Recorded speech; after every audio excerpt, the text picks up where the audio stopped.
They think I'm crazy. Come in, Ray. It is not I who am crazy. Lightning never strikes twice in the same place. I'd like to introduce Space Ghost. Nice to meet me. You with me? Like I said, you're the captain. Prepare to surge to sublight speed. Hold on to your butts.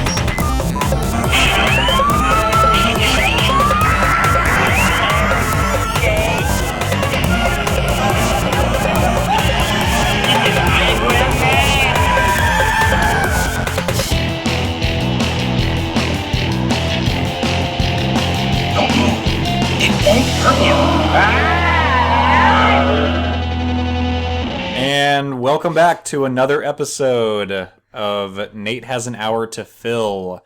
This is episode 8, I think. Yeah. Yes, this is 8. Okay. Hey, welcome back, everybody. Welcome back. Yes, welcome back. It's been a whole 2 weeks?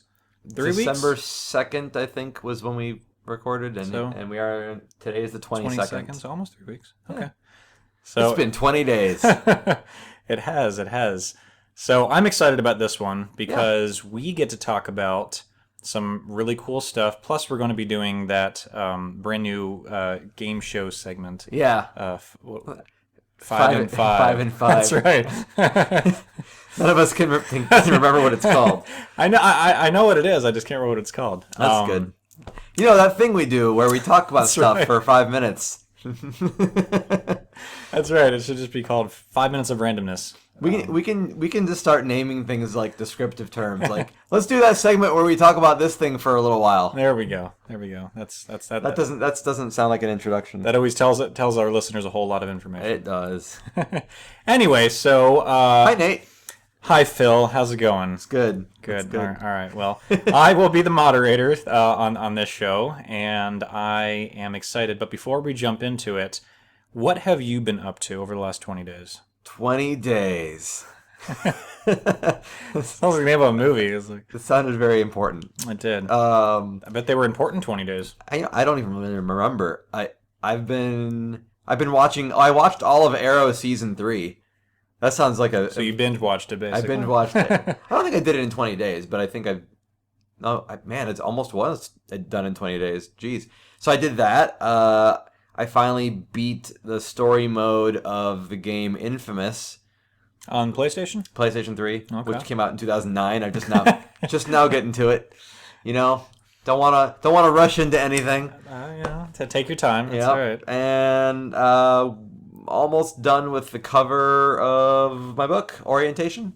Oh yeah, I've been meaning to ask you, how's that going? I'm almost done with the cover of the book for Orientation. So how many pages do you have so far? It's a 30-page book. I've got 21 done, I think. You don't sound too confident on that. Well, it's 21. I think it doesn't sound right. I don't feel like I've done 21 pages, but whenever I look at it, I've got 9 more to go, so I must have done 21 pages. And well, yes, math would suggest that you've done 21. But the reason why I'm saying that is because I plan on going back over the pages I've done when I'm finished with the cover, and when I'm finished with the next 9 pages, I plan on going back and just making sure if anything needs to be tweaked or added to or thrown completely away and redrawn. Which you've done before, I know. You've created a page and then come back to it and go, Yes, I created three pages for this book in Ohio before I moved. Oh, that's right, yeah. And then I didn't use any of them. I came back and I came to Austin and I came back to the project after a couple years, and then I redid those pages. So, sometimes you just need to start over.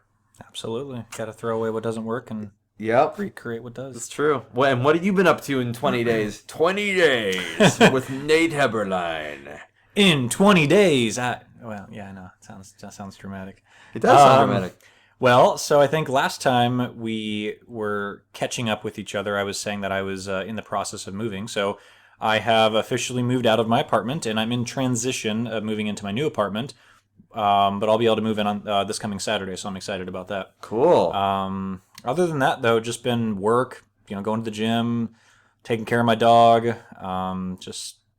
cool. Day-to-day stuff. Honestly, nothing too crazy. Yeah. Did you get all your Christmas shopping done and wrapped up? Yeah. Christmas is always a fun time, but it's always so stressful when you have to Did I account for everyone? You know, buying gifts? Or is everything wrapped? You know. Oh, I didn't account for everyone. I know I didn't. The way I see it, oh well. The people that got counted in should feel special. And everybody else should just realize maybe if you were a little nicer to me throughout. No, I'm kidding. That's how Phil does his naughty or nice list. That's right. It's, you know, Yeah, if you don't get anything, well, that tells you where you are. That's right. You know where you are. You know where you stand with me. No, yeah, but other than that, though, I mean, I'm sure this will probably be maybe saved for later in the show, or maybe not. So I'll mention it now. I guess not. we might revisit it. Oh, but, okay. You know, Phil and I went and saw a movie. The Good Dinosaur. The Good Dinosaur. that wasn't what you were gonna say, though. No, I was trying to think of how many days ago we went and saw it. The Good Dinosaur. Saturday, right? No, Sunday. It was over the weekend because I remember we were trying to go see another movie that we'll talk about later on in the show. I don't remember when we went to see it. It was over the weekend because the other movie had just come out. I think it was Saturday. It was Saturday or Sunday. Yeah. Yeah, because it wasn't Monday. It wasn't Sunday because I worked. So it was Saturday. Yeah. Well, there you go. Yeah. Narrows it down. Okay, so we went and saw The Good Dinosaur, which is a Pixar animated movie. Yeah. Yep. About dinosaurs. It was. The premise was what would have happened if the comet that, you know, didn't hit Earth and wipe out all the dinosaurs, if it missed Earth and dinosaurs were, you know, on this Earth. Yeah. I don't want to spoil the movie, but I kind of feel like that was the improper way to market that movie, because it didn't feel like that was the focus of the movie. Right. It was like the first 5 seconds of the movie, and then the rest of the movie was had a story totally unrelated to that. Yes. You know, I mean, it was a decent story and a good movie. Visually, it was amazing, but the advertising was. But right, was, the advertising was the like, trailer was just, oh, you know, you watch the trailer and you go, oh, well, the comet missed, you know, okay, is that going to play? So dinosaurs and people are going to be together, like that's going to be a thing, right? But right. And even though that does happen, it doesn't feel like that's the focal point of the story, which is fine. But they advertised it. You sure it's fine? Well, I mean, the movie worked without that being the premise, but Right. I felt like that was a jaded way for me to go into the movie because You're kind of expecting Yeah. that aspect of it, and Yeah. and it wasn't a part of it. I like not knowing what to think going into a movie. I don't like being told it's going to be one thing and then it's not. Well, they didn't tell you. You sort of inferred it by the preview. Well, that was their preview. I mean, I don't know. Like they had this like the poster for the movie, for crying out loud, shows a cave painting of a dinosaur with a human hand. With a human, yeah. Right. That doesn't ever appear in the movie. Yeah, I was wondering about that. Where did they even get that from? That's my point. It doesn't make any sense. It was like the marketing campaign took the very small premise and focused on the very small interpretation of it. Yeah. It would be like saying if like I don't know. I'm trying to think of what it'd be like saying. I don't know. It'd be like saying if you took Star Wars and you said, "What if there was a movie where there was good and bad?" And you're like, and you went to the movie going, "Okay, it's gonna be about good and bad," and it's about so much more than that. Right. And you're like, "Well, yeah, I guess it was about good and bad, but it wasn't like just about." You know what I mean? Yeah. I don't know. I don't know if I'm saying it right, but That's misleading, I guess, is the it best way to kinda was. sum that up. Yeah. I don't want them to give too much away in the previews, but at the same time, don't deceive me. Yeah. I don't know. Anyway, that's not what we're here for. So I was gonna say, well, that was a little mini segment on reviewing Sorry The Good about Dinosaur. that. So it was a big deal for me going to see that movie because I'm making a story about dinosaurs myself. So that's one of your projects you're working on. Yeah. So I was a little bit. I'm always nervous going to see a story that could potentially influence your work. Yes, or I'm not saying that people are stealing my work, but let's just put it this way: like when the movie Barnyard came out from Nickelodeon, people looked at my work and they weren't like, "Hey Phil." Well, actually, one person was like, "Hey Phil, I think someone's stealing your work," because the style of the characters looks kind of similar. But you know, when like Cow and Chicken came out back in the late 90s. God, really? Did that come out that long ago? Yeah. Oh wow. It was a show on Cartoon Network. When that cartoon came out, people who were getting to know me and my work, which at that point in time was a comic called Livestock, people thought I was stealing Oh, people thought you were ripping off, Yes. off from the... Ha! Yes. Oh. And I was like, no. I started this comic strip before Cow and Chicken even came out. Right. But because people don't know my work and they know other stuff, so I always get nervous when a project comes out because I'm concerned people are going to go, well, why are you ripping somebody else off? Right, because this movie came out in December 2015. Let's say you publish your book next year, people are going to go, oh, did you get that from the... And you go, no, I've been working on this way before. Yeah, I've been working on my project for well over a decade. Right, right. But anyway. So yeah. In your opinion, though, for our audience, for our listeners, yes, would you recommend people go see it? Well, first of all, I don't feel like anybody's ripping anybody off after watching the movie, which would make me feel a lot better. Fair enough. Okay. My story is different, and their story is different. Second of all, I liked the movie. It is a well-crafted story. Like, I feel like Pixar's worst movie is better than a lot of other people's best movies. That's true. Yeah. That's true. But that being said, this is not in my top 5 favorite Pixar movies. It wasn't bad. It just did not leave a lasting impression on me. But overall worth seeing once? Or let me rephrase that. Overall worth seeing in theaters? Or would you say, you could wait until it comes out on DVD? Okay, story-wise, you could wait. But I would say see it in the theater for no other reason than this was probably one of their most beautiful movies I've ever seen. Like, visually, it was stunning. Yeah. And I would agree with that. I would agree with that. And there were moments where I was watching it and I'm like, man, I'm glad I'm seeing this on a large screen. Oh, right heck now. yeah. So just don't go in there expecting Shakespeare.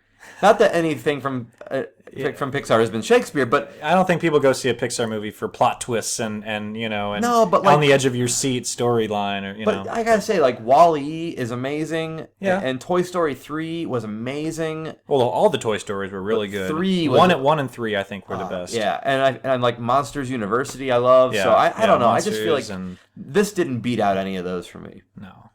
Did you like it at all? I liked it. I agree that it had a very simple story, but they were going for simple, so I think they accomplished that. I mean, they were, like I said, they weren't trying to go for anything. I didn't get the feeling they were trying to go for anything overly complicated, but as visually, yes, I am glad that I paid the $10 or whatever it was. Simple's not bad. To go see it. What? Simple's not bad. Oh no, it's not. It's not if it's done properly. Yeah. So visually, though, I am glad I saw it on the big screen. Good. Because, so another question, and then I'll move on. Is this a movie that you would buy? No. No. Okay. Nope. Okay. So that's fair. I had to ask. I actually don't like the character design of the dinosaurs. Well, no. And I know you said you didn't like the voice acting of the main dinosaur. The main dinosaur. I did not. No, that voice irritated me very much. It was a little kind of whiny and yes, and it was supposed to be, but I mean, but they succeeded. They irritated me. So, and for those of you that may not know, I'm pretty forgiving. Like I know that like I do have a taste for movies, but I'm kind of forgiving. I feel like there's a lot of criticism that is easy to lash around at films, and I know how much like work and attention and love goes into a story.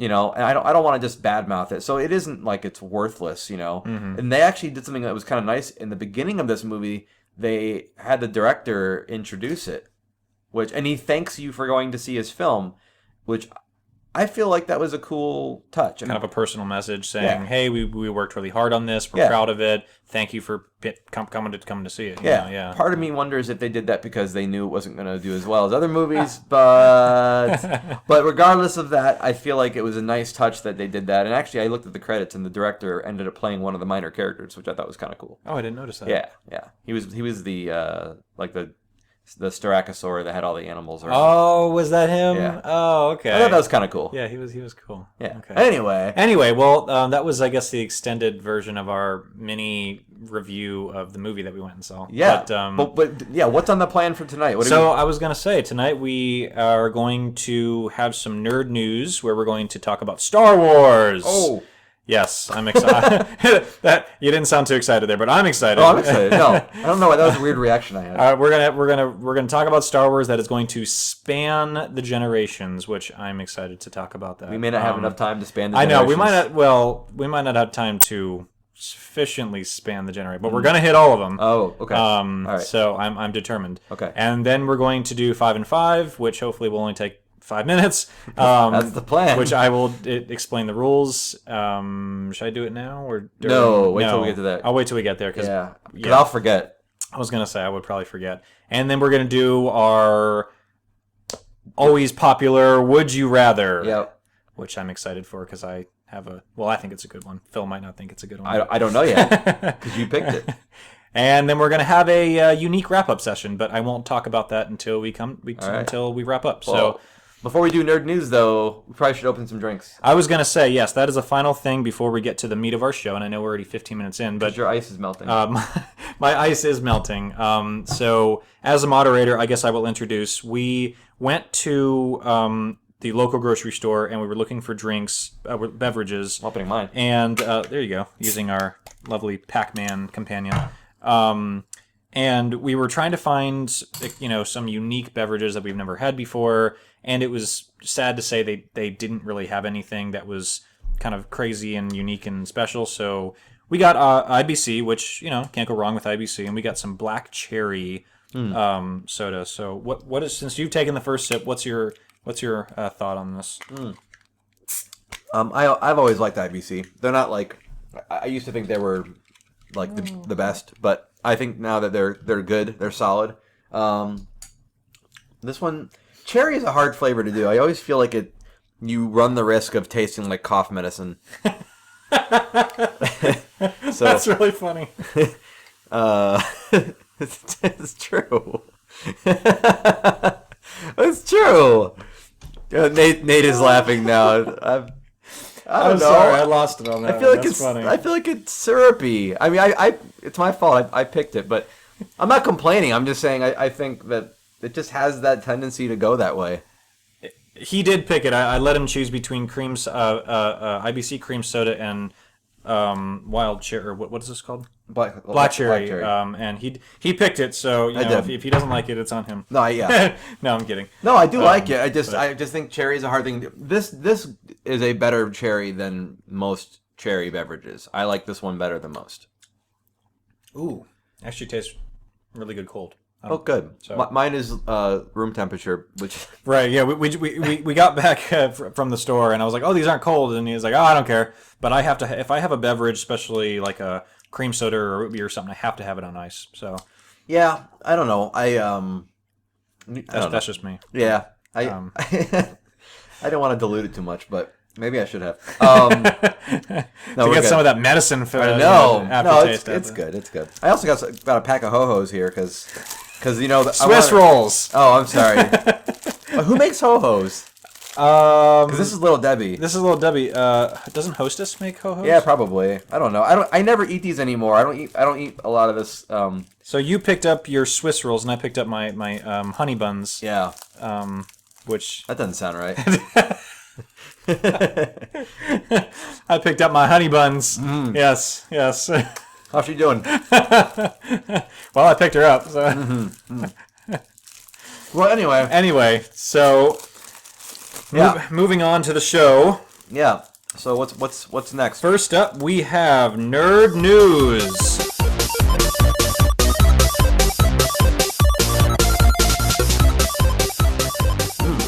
I like this ho-ho. I mean, cake roll. Swiss roll. I'm sorry. It's called a Swiss roll. What am I eating? I don't even know. It's delicious. So, nerd news today. We won't spoil it. We won't talk about parts of the movie or anything, but I'm super excited to talk about this because Phil and I literally just got back from watching Star Wars Episode 7, The Force Awakens. We did. I don't know, and I remember it. In case you forgot, I remember like it was yesterday, except it was a few hours ago. And it was a really good movie in my opinion. It had its pros and cons. It was a really good movie in my opinion. Yeah. Disney, Disney's doing its own thing, which is fine. But anyway, before I start, talking about it, Phil, what was your walking out of the theater, like fresh 30 seconds after walking out of that room? What was your reaction, your impression, your feedback? Like first thing that came to mind after you. I really enjoyed it, and I wanted to watch like the next episode. It made me want to see where they were going to go with the story. I didn't like how every character was actually a mobile suit powered by an Ewok. I could have cared less for that. I'm just kidding. Sorry. No, yeah, I felt like it was very true to the Star Wars universe. And I remember walking out of the second trilogy back in the early 2000s. I remember not feeling that way. I remember feeling like that it didn't feel like it was disjointed from the original. It three. felt disjointed. Yeah, this one felt like it was of the universe. Okay. Something particular somebody asked me before we did our show.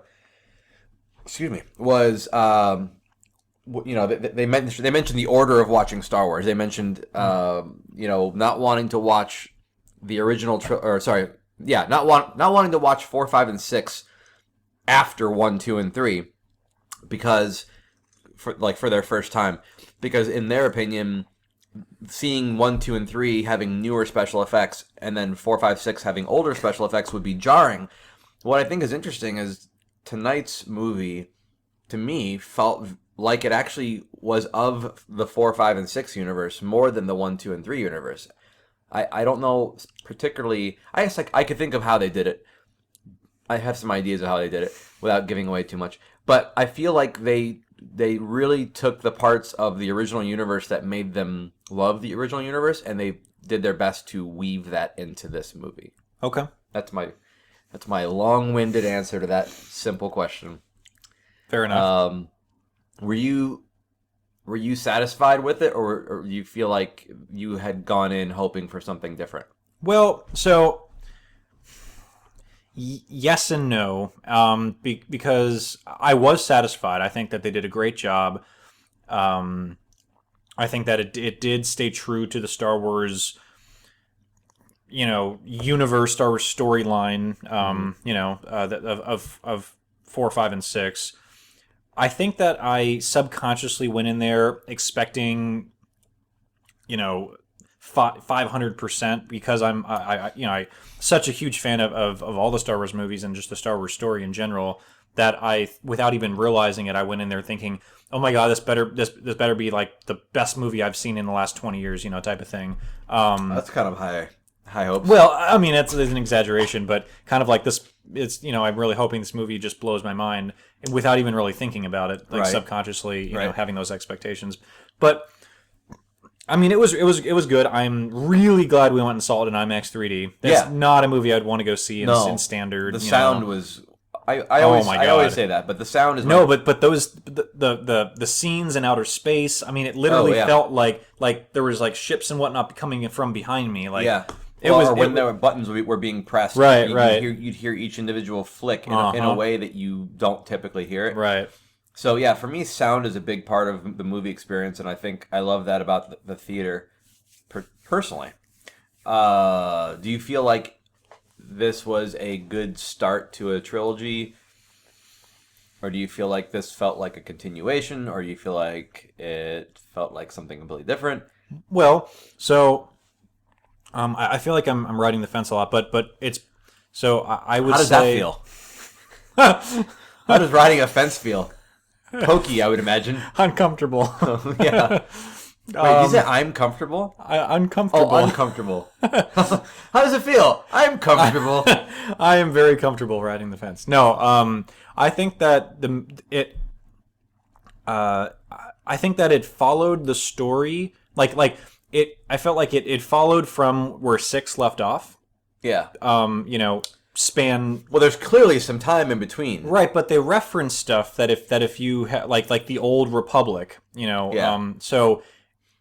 And what I know, so my background knowledge of Star Wars, I know they purposely did the animated TV show to fill in those gaps. Yes, between movies 2 and 3, I believe.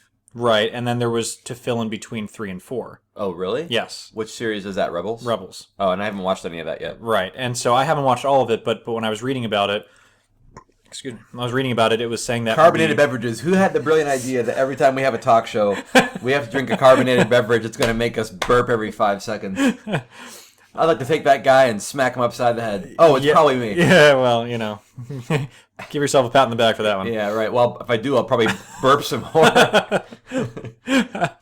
Oh, yes. So Star Wars: The Clone Wars animated show filled in between 2 and 3, and then Star Wars Rebels, the animated show, fills in between 3 and 4.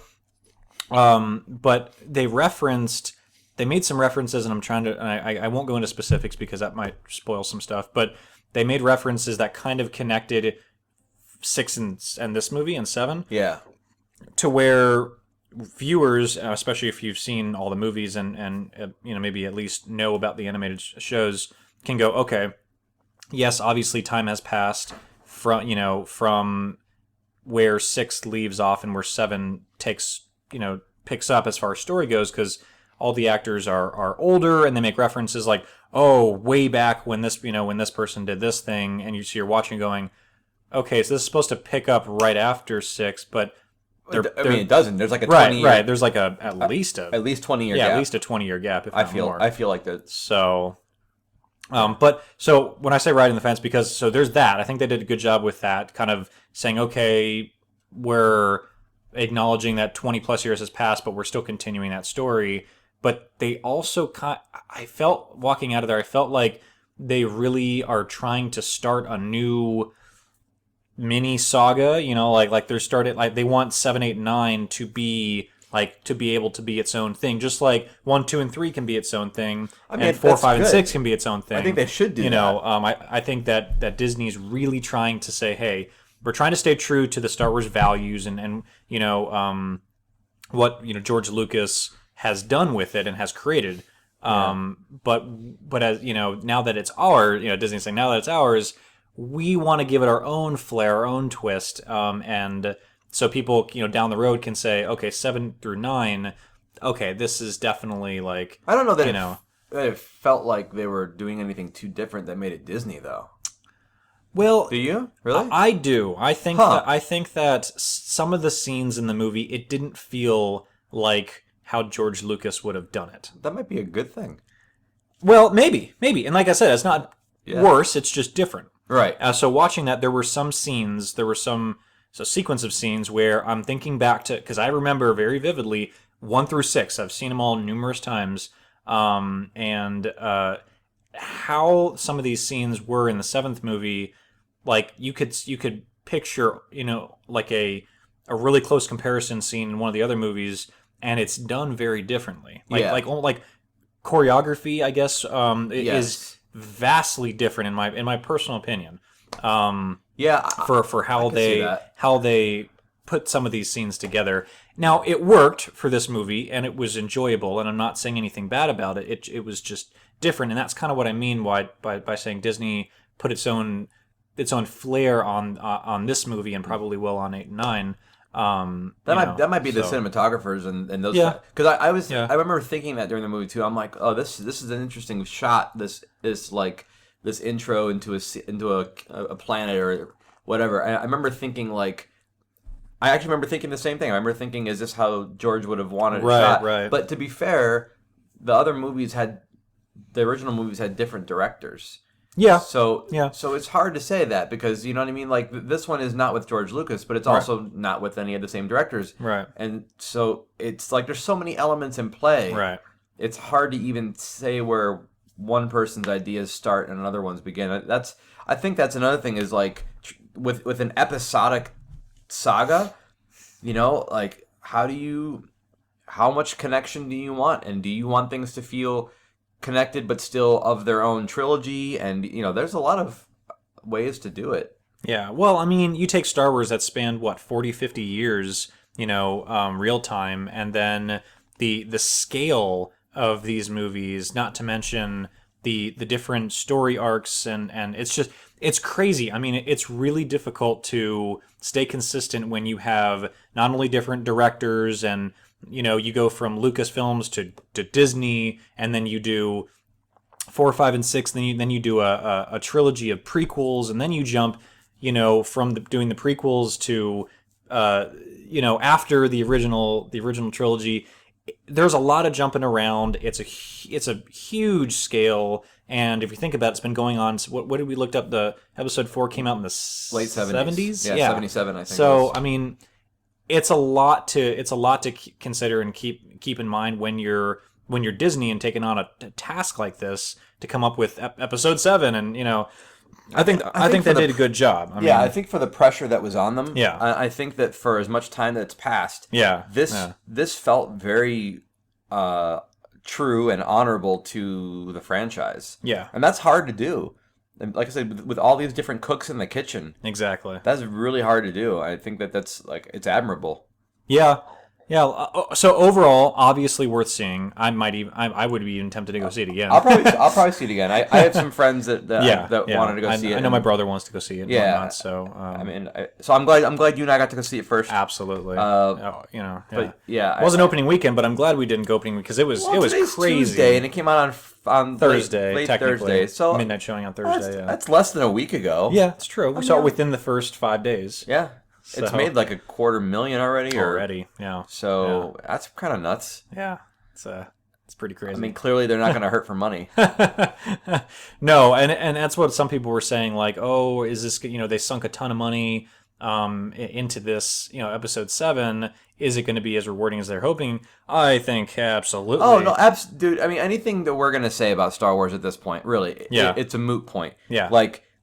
Anything that we're going to critique it, I feel, is we're nitpicking. Right. And what I love about that is if you can get to a point to a movie where you can start getting nitpicky, then clearly they've done something right. Right. Because it's not dismissible. Because now we're actually looking for things to go, well, that was, that might not have been okay, but when you look at it from a higher, level, like overall level, you're like, man, that was awesome. I loved it. I'd go see it again. Right. I'm gonna buy it when it comes out. Yeah. If you can have that immediate reaction, and then when you really start having a in the weeds conversation, you can nitpick and not criticize, but you can point out things that maybe you thought could have been done differently. That's a sign of a good movie. Because every movie has opportunity for improvement. Yep. Even my favorite movies of all time, my top 3 or top 5 or top 10, have room for improvement. So there's I think my biggest concern going into it was the new actors. I was really nervous about the new young actors. Yeah. And they honestly they lived up to I didn't have a lot of expectations, but they lived up to feeling to me like they belonged in the story. And I cannot say the same for the newer, the 2000 trilogy, the 1, 2, and 3. I don't feel that way about all the actors in that group. Okay. There's a couple actors that I felt like could have maybe used more honing of their craft before they joined that team. Yeah. Or maybe they could have been directed better. It's hard to say. Right. But this new group felt very good.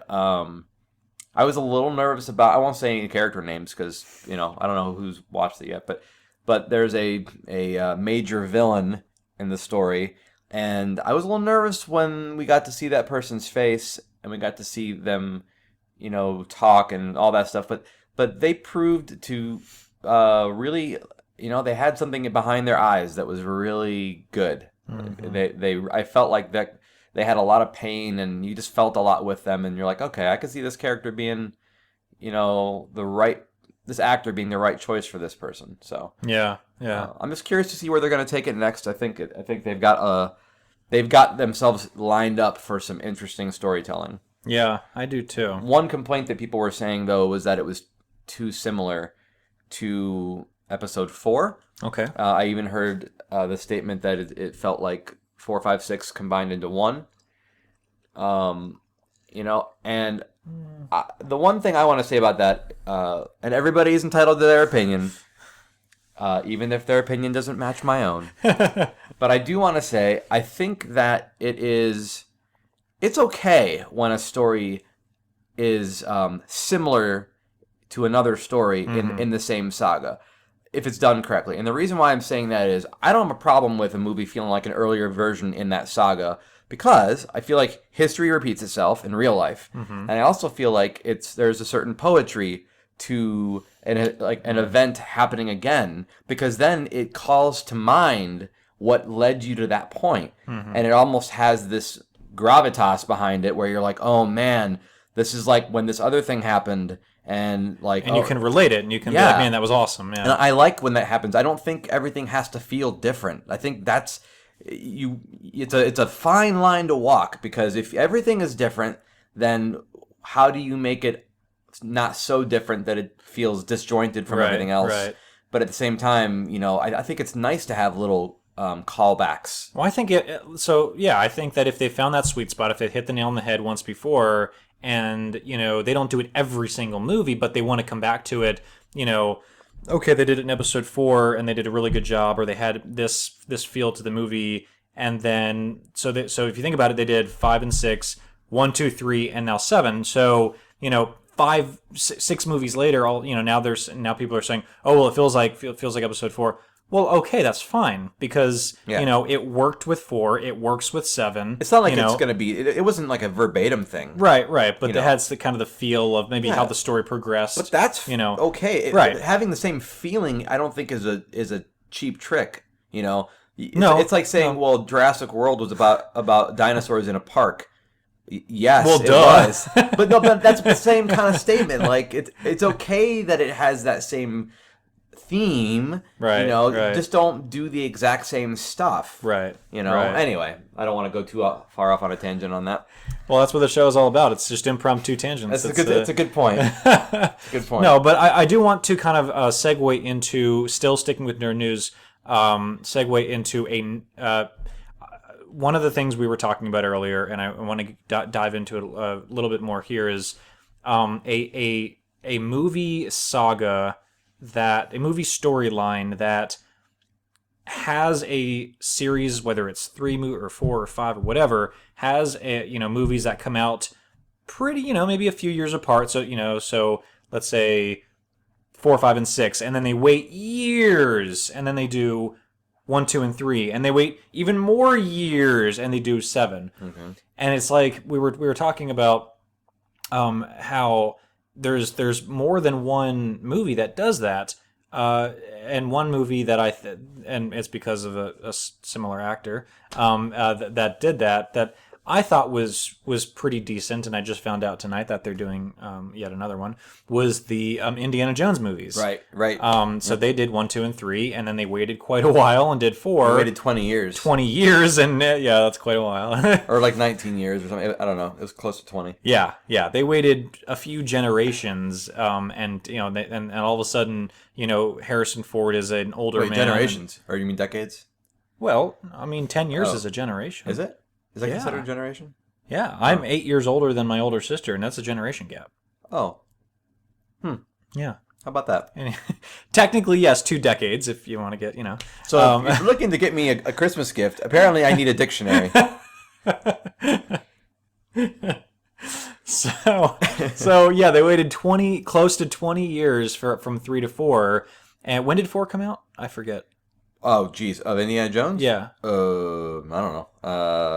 I can look it up. He can look it up. But anyway, so they didn't wait 20 years from when 4 came out. But I just found out they're doing 5, or they will do 5. It wasn't announced for sure. It was more of a hey, we're probably going to do this. Spielberg made a comment that said Harrison Ford is the only person that's going to play Indiana Jones. And so people are like, okay, is there going to be a 5th Indiana Jones? And so I think there's going to be, but it wasn't a bold statement of here's the next title of the next Indiana Jones. Right. They haven't released any information or cast or I don't think so, anyway. Name, whereas the other one was it Crystal Skull? So Kingdom of the Crystal Skull came out in 2008. Oh, 2008. Okay, so technically, even if it comes out in, say, 2017... And Last Crusade was in 89. So from 89 to 2008... So of 19 years? That's 19 years. Honestly, out of all 4 of them, the third one was by far my favorite. The Last Crusade? Yeah, The Last Crusade. I have the first one. I need to watch the other 2 again. I grew up watching Temple of Doom first, I believe. Did you really? Yeah, it was on TV or something like that. Okay. And I remember like turning the TV on and seeing the temple scene where they like pull the heart out. Kalima! Yeah. But as a kid, that left an impression on me because I didn't know what I was watching. I just see a heart being pulled out. So, and I also remember seeing like the dinner scene in that movie, with the monkey brains. and Oh, all where that. he's eating the monkey brains. Yeah. Yeah. So I those two things like kind of burned into my brain. But I love the series and I think it's fantastic. Yeah. Well, I own all 4 of them, so if you want to watch know them, we should definitely do that. We 'cause should. I'm always down to watch Indiana Jones. Well, the Internet Movie Database has Indiana Jones 5 listed with question marks after it. So there's really no... It says this film could come out in December of 2018. Could come out late 2018, so maybe even 2019. Okay. Who knows? So kind of a 10-year... I mean, yeah, it'd be 10 years since So- Kingdom of the Crystal Skull. So, well, that's fair. So at least they're not going to wait 20 years, hopefully. But Yeah. because Harrison Ford might not be able to act in that movie. Well, then. But I think they should have jumped on it sooner, but what are you going to do? well, yeah. Anyway, so that's just kind of what I wanted to throw that in there. Yeah, well, even though a lot of people didn't like Kingdom of the Crystal Skull, I actually felt like it still had. Maybe I'm wrong, whatever, but I feel like when I left the theater, I did not watch 1, 2, and 3 right before seeing Crystal Skull, And you were okay doing that. and I was okay with it. I mean, I think I wanted to, I just didn't have time to do it. So I remember, But watching 4 without watching 1, 2, and 3, like shortly prior to that, you didn't feel like, oh man, I feel like I'm missing out on references. the only thing I felt like I missed out on was just a little bit this is reminding myself of the love relationship of his character and I can't remember the female character. Oh, that's Yeah. right, because they had his son, Yeah. and oh, that's right. So that's I right, kind of like wanted to see a little bit of that, but my point is that when I left the theater, I remember thinking like that it felt like Indiana Jones. Even though that movie definitely had its flaws, trust me. yes, it did. It still had the feeling of a pulp character. He's a pulp character. Yeah. That is what it's corny. It's a little unbelievable, but that's what that kind of a story is about. And I don't go in that's there. why you like it. Yeah. Well, I mean, that's what they look. If you establish okay, I look at things as having rules. If you establish the rules of a story and you stay to those rules, I don't care if like the rules aren't something I would normally agree with, as long as they were consistent. Right. Like right. I don't like when something breaks the fourth wall. Yeah. And if yeah. for those of you that don't know what that means, I don't know if people don't know, but Go ahead and Phil, explain that. I mean, I've had people tell me they don't know what that means. I don't but breaking the fourth wall is when the characters on screen acknowledge the audience. It's something that has been done even back to Shakespeare, and I don't mind if something does that if that's the way it goes the entire time. I don't like when something does that and it hasn't been introduced, and all of a sudden, towards the end of the story, they just all of a sudden acknowledge the audience. Yeah. That breaks me out of it. Yeah. You know, but if the character always goes and looks to the other, like you take the Saved by the Bell, for example, and you take Zach Morris, right? From the first episode, he has this ability to pause the action on screen and turn to the audience and tell them what he's thinking. And that's kind of an unbelievable thing, except they've always done it since episode 1. So you expect it, So you know, expect it. going forward, yeah. Exactly. Yeah. If I have a problem with it later on, then I should have gotten over that in the first place. You should have had a problem with it in episode 1. Exactly. But it's like for Indiana Jones, like there's some stuff that's unbelievable. People don't like how in Crystal Skull there were aliens, okay? And I understand that. But if you think giant temples with all these tons of traps, you know, and if you think the way that he gets through all those things is believable, none of it's really believable. It's all, you have to stretch your belief a little bit. And I know Aliens is maybe a bigger stretch than usual, but my point is all of it felt very much of the pulp magazines of the 40s and 50s and all that stuff. And technically, that fourth movie takes place, I believe, in the 1950s, which was when science fiction and space stuff was really on the rise. So it felt like it was of that time, you know? So whatever. I feel like as long as you're true to whatever it is you're trying to depict, then you shouldn't have a problem with it. If you do, then, well, that's your problem. Yeah, that's your problem. So that's just my 2 cents on that. Well, there we go. So I think with that, we should very quickly move into the next segment, 5 in 5. So before we jump into this, I want to go over the ground rules, and I will make it quick. Yeah, we got to do this. So it's both Phil and myself come up with 5 totally random questions. We don't know what each other's questions are. They're not related to the theme of this show, of this episode. They're not even necessarily related to each other.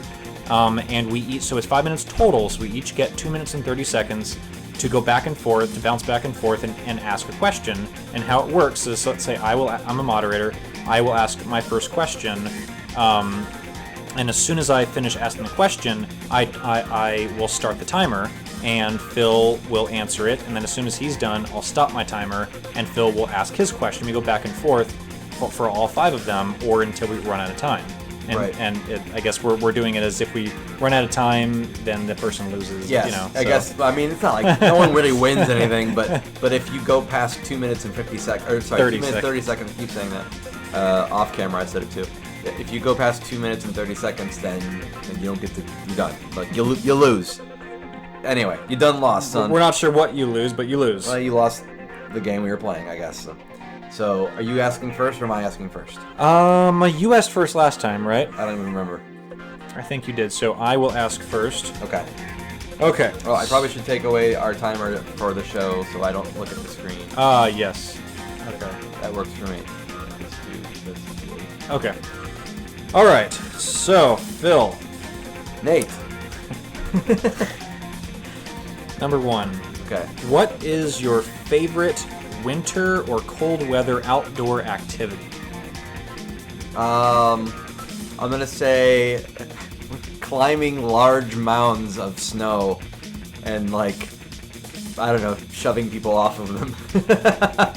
My sister and I did that when we were kids. We'd play King of the Mountain, and to this day, like I just think the fun thing about snow is being able to whirl around in it. So I have fond memories of that, and I think it's just funny. It's funny to fall in snow and to make somebody else fall in snow. Fair enough. All right, Nate Eberline. We saw a trailer tonight for the new Batman Superman Dawn of Justice movie, and we got to see a little bit of Lex Luthor. So, how do you feel about Lex Luthor with long hair? I don't. Okay, so whether he has long hair or he's bald, I mean, I wish that they made him bald, but I more so have a problem with who they casted as Lex. I don't think that fast talker. I can't remember his name right now, but he's just a fast talker and he's not that great of an actor. I think they probably could have, casted a different character, a bald character. That's my 2 cents. All right, Phil. Number 2. What is your favorite? And now this goes back as far as you can possibly remember. What is your last week? What happened yesterday? I don't know sometimes. What is your favorite video game console of all time and why? Oh, geez. That's really hard for me to answer. Wow, this is something. Okay, I'm gonna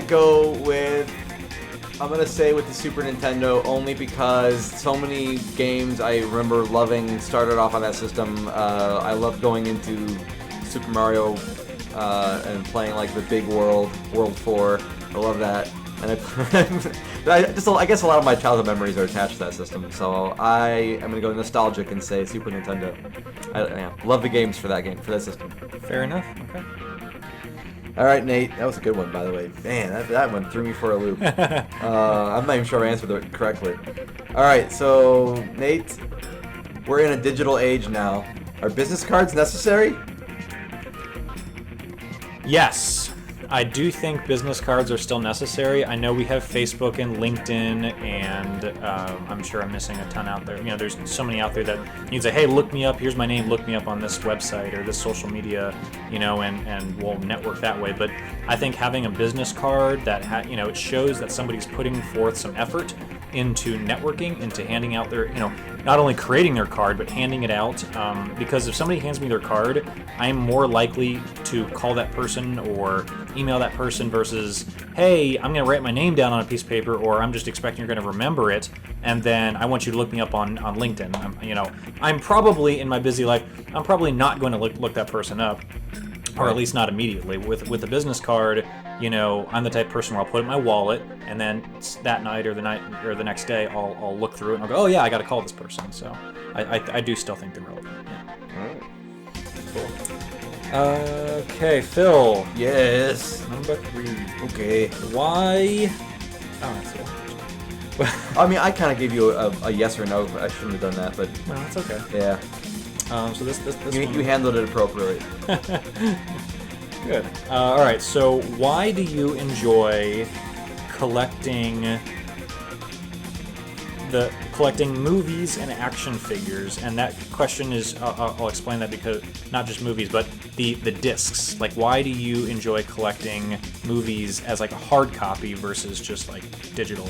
Oh, that's a really good question. Go. I think I thought about this a lot. I think that for me, tangibility has always been important. I feel like if I'm exchanging money for something, I want to have something to show for it. But I also like, there's a bit of a trophy aspect to it. You know, having something that you appreciate and being able to go, I identify with this thing, and it represents me and what I like and appreciate, and I like to be surrounded of it. So when I see it, it reminds me of the things that make me feel inspired and created, versus going and just experiencing it once, which, you know, and then never looking at it again. I feel like then it kind of falls into the ether. So I don't like to forget stuff. I like to have reminders of things that I love and appreciate, and they build me up. So that's my answer for that. Constant reminder. Yeah, reminders and Good answer. Thanks. All right, Nate. Number 3. Who is your favorite actor to ever play Batman? Oh God. I don't think I've asked you this before. No, but I would have to say, what's his name? You're gonna have to help me with this one. The one who played in the first and second Batman. Michael Keaton. Michael Keaton. I think he is by far, and a lot of people might say that, but might not know why they say that. I say that because I think he actually really believed that he was that character. He believed that he was Batman on screen and really embodied that character, and just his mannerisms and his body language. That's just like when people say Batman, I don't think of, you know, the recent one, you know, Batman Begins and whatnot, and Christopher, or Christian Bale. Christian Bale, yeah, Christian Bale. I don't think of him. Not George Clooney. Oh heck no. So anyway, Val Kilmer. yes. All right, Phil. Yes. Yes. Number 4. Yeah. 4. Okay, so I think this is a good one. I hope you have fun with it. Oh dear. If you, right now, if there was a time machine, like, you know, Stewie and Family Guy, if you could live during any era, what would it be? Okay. Go. Any era. Oh, jeez Louise. I really like the colonial era, actually. For some reason, I keep thinking about that one. I just feel like there's a lot of new exploration going around, and it was exciting times for colonizing the States, and for the world was still not quite fully explored and understood. You know, there's still like a lot of things that were exciting to go, and I don't know, the Orient was still like mysterious, and that's my answer. Okay. I feel like I could have talked about that a lot longer. Yeah, well, see, it was a loaded question. Yeah, it that's kind of why was. I wanted you to have fun with it, but I know. If I had any more fun with that, I would have run out of time, I think. well, I know. All right, Nate Heberline. Cats or dogs? what? Cats or dogs? Is that a question? Yeah. It sounds like more of a statement. Okay. No, cats or dogs? You have to pick one. Dogs, hands down. Because I know you're a cat person, but dogs, hands down. I like big dogs. Yeah. You can get the answer, but Okay. you're over. This is. Oh my gosh. Man. So dogs, because when, you know, and not just any dog. It can't be like a little Chihuahua, you know, ankle biter or anything like that. It's got to be like a big, like a, you know, 70+ pound dog. Okay. So an obese dog that's having issues. Yeah, exactly. Like a really big Chihuahua. No, I'm kidding. Right. Okay. So what was your reason? I didn't hear a reason for that. You just prefer a large dog? Yeah. No. Oh, I didn't give a reason. Dogs, because they're more fun to interact with, in my opinion. I love, you know, going out and running with them, playing fetch, frisbee, wrestling with them. You know, I can't really do it with cats. You can. I mean, I wrestle my cats. Well, one of them. Fair enough. Okay. Well, yeah, you ran out of time before even question 5. I know. But it's okay, because we'll just finish the rest of us off, because why not? We're both gonna lose, I think. Yes. Because you're gonna ask me question 5, and I'm gonna run out of time, I think. Yes, we will. All right, Yep, that's Phil, number interesting. 5. Okay. And this is kind of a loaded question also, so sorry. But what is No, it's your good. all-time, and doesn't matter what it's regarding, Okay. what is your all-time favorite childhood memory? I ran out of time. Yeah, I hear it. Yeah. Gosh, I don't. What the? Well, I lost. But I guess if I have to answer that, that's a hard one.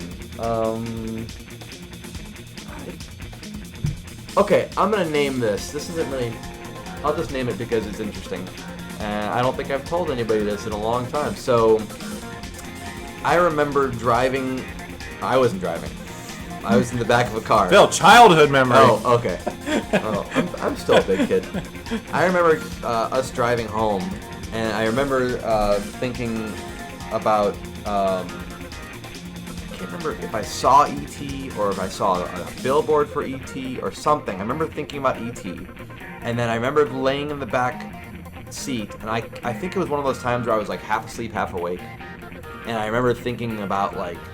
It was like a dream I had, but I remember still talking to my parents, so I don't even know, like, it was strange. But I still remember it. And in the dream I was walking, and planets were, like Saturn, were within 100 feet. And I could just walk up to them and, like, look at them. And they were just outside my house. And I remember thinking about this. How big were they? I don't remember, I don't think they were as big as actual planets. I think they were like for a kid, they were still large. But I just remember walking up and thinking like, oh my gosh, there's Saturn, and so I could almost touch it. Like, I remember having this really weird, strange space dream that was very, like, it just left a mark on me. And I think I was like, I don't know, 8 or younger. And I still remember having that dream and being in the back seat of the car and thinking about it. I still remember that. I don't know why I can remember that far back to that moment, but that moment has never left my brain. I won't say that that doesn't answer the question. It's not my favorite childhood memory, but it's one that you associate with your childhood. Yeah, it's never left me, and I don't know what was going on. I don't really quite remember. I just remember I was in the back of the car. I think I was talking to my parents about it as I was like remembering the dream, but I just remember that, and it was very vivid, and I don't remember dreams past a couple hours after I wake up anymore. Right. So that's just a strange situation to me that yeah. I remember this being like in awe of what I was seeing, and like the stars, and they were all like right there, and I could like touch them. It was weird. Hey, fair enough. Yeah. Oh, so you had a question, even though you were out of time. I still want to ask. Maybe I shouldn't ask you. Maybe the thing that you lose is you don't get to. And that has to carry over to the next one. And that's to carry to the next episode. I don't know. I don't know. What do you think we should do? I'll leave that up to you if you want to. Oh, we got like 4 minutes left to go in the show. And we need to do a Would You Rather and wrap it up. Oh, well, I guess I'll save this question for 2016, Nate. All right, man. I'm going to be thinking of what that question is. It's one that I've been wanting to ask you since the last show, actually, and I saved it. Okay, well, so that's the end of 5 and 5. That's a weird way to end it, but you know what? That's okay. If you don't like how we ended it, everybody... Tough. No, I was gonna say you should email us and tell us. I wasn't gonna say tough. Man, this is violent or rude, or I don't know. But no, let us know if you don't like how we ended that segment. You let me know. Definitely, let us know. Give me your piece of your mind. That's right. That's right. But anyway, so yeah. So that's the end of 5 and 5. I think that was a lot of fun. I think we should continue to. This is only our second time doing this. We should do it earlier in the episode. So probably maybe before nostalgia or before nerd news. Maybe. Anyway, so. Moving on to our final segment, and this will honestly probably, since I came up with the question, it'll probably be a pretty quick segment. Everyone's favorite, Would You Rather?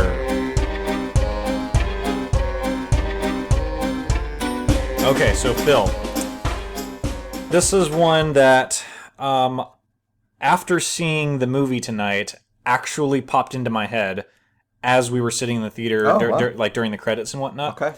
just because we just watched the movie and I know you, and so Yep. okay. You do know me. You were sitting next to me. I do. Yes. We weren't just strangers sitting at the theater. All right. So Phil, would you rather learn the ways of the Force and be a Jedi, or have superpowers? Well, superpowers is kind of Like Superman. yeah, but is it Superman's powers, or is it the powers of the Flash, or is it the powers of Wolverine? Well, Like, pick your favorite superhero. well, that'd be Batman. He doesn't have superpowers. Pick your favorite superhero that has superpowers. I don't know. That's tough. So would I rather have superpowers? Yeah, would you rather have superpowers like fly, strength, speed, stuff like that, or would you rather have the Force, like where I you feel can like- we can like mind trick people and like I feel like the Force. I feel like Jedi's almost have that. They already have kind of superpowers. Like, not really. I mean, they can't run like the Flash. They can't fly. They can't. I mean. Yeah, I guess that's true. Yeah, my favorite hero is Batman, and anybody that I like other than that I really like doesn't have I really like Green Lantern a lot, but he has a ring. Yeah, he's got a ring that can. Yeah. I really like the Flash, but the Flash. Is just fast. He does not. He doesn't have really any superpowers. If I had to choose super speed over, I guess I'd say that Jedi, and I'm not even like the biggest Star Wars fan, just because I like how connected they are with the world around them. I feel like their power it is more like spiritual, and I think that's kind of cool. So I would rather be a Jedi than have a superpower. That's my answer. I didn't think I would answer that way, but that is the way that I'm answering. No, fair enough. Fair enough. Yeah. Well, that's it for this year. Gosh, yeah, I know. And this actually is our wrap up for this show and for this year. Unless we spontaneously feel like we have time to do a show in the next 7 days. Or... No, wait. Today's the 22nd. So right. So. Oh, so no, like 8 days. 9 days. 9 days. You're right. There's 31. Yeah. So 9 days. Yeah. So unless we do another show in the next 9 days, which I don't think will happen. Yeah, probably not, just with holidays and stuff. But you never know. But let's assume that we don't. Let's just say we'll see each other in 2016, and if we see each other sooner, we'll be like, well, I guess that was quick. I just couldn't wait for another year to do it. I can't wait a whole year to do another episode. Yeah, exactly. But man, God, it's end of 2015. So not to get too We kind of wanted to do a little bit of this wrap up where we talked about like 2015 as a year. Maybe we'll save that for the 2016 show. And kind of looking back, so looking back and looking forward. Yeah, we might do that. Maybe we'll do that. I know we're pretty much out of time, but I just wanted to say this has been a hell of a year. And this, I mean, when I think of as far as like the show, when I think of 2015, this is where the show started. Yeah, we started in June. That was a lot of confidence in that one right there. Nope, it wasn't. It was this year, that's all I'm going to say. It was 8 episodes ago. It was That's 8 what it was. episodes ago. It wasn't in the first 4 months of the year. So I think it was June. Fair enough. Wasn't May. I don't think it was May. Well, I think we've done a hell of a job with this show and evolving it over the last 8 episodes. And I won't speak for you, but I've had a blast doing this show. No, this has been and I really look good. forward to continue doing this next year and hopefully this has been good.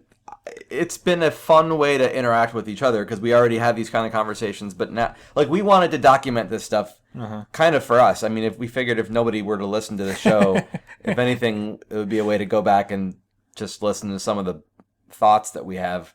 So I enjoy getting together and drinking fizzy beverages with you and having conversations and eating impulse snacks. Well, that was tonight. Yeah, that was kind of a... Well, you did the ice cream the other one time on episode 6, I think it was. Oh, that was pumpkin ice cream. Yes, ice cream. I did do that. Tonight we did some Little Debbie's. Little Debbie's, which we weren't even going to get, but yeah, we both were staring at it for a good minute or so and had a random conversation with a stranger and we did.